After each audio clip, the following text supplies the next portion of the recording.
ਉਹ ਟੈਨਸ਼ਨ ਨਾ ਲਓ ਆ ਸਾਹ ਫੜੇ ਜਾਣਗੇ ਯਾ ਫੜੇ ਜਾਣਗੇ ਸਾਰੇ ਫੜੇ ਜਾਣਗੇ ਫੜੇ ਜਾਣਗੇ ਸਭ ਫੜੇ ਜਾਣਗੇ ਸਭ ਫੜੇ ਜਾਣਗੇ ਸਾਰੇ ਫੜੇ ਜਾਣਗੇ ਸਭ ਫੜੇ ਜਾਣਗੇ ਸਭ ਫੜੇ ਯਾ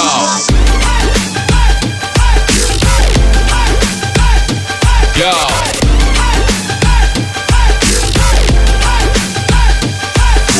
ਤੇਰਾ ਜਾਨੂੰ ਤੇਰਾ ਕਹਿ ਕੇ ਬਣਦੇ ਸ਼ਰੀਫ ਸਾਲੇ ਮਿਲਣ ਤੋਂ ਪਹਿਲਾਂ ਚੈਟਾਂ ਕਰਦੇ ਡਿਲੀਟ ਉਹ ਇਹ ਤਾਂ ਜਸਟ ਫਰੈਂਡ ਆ ਮੇਰੀ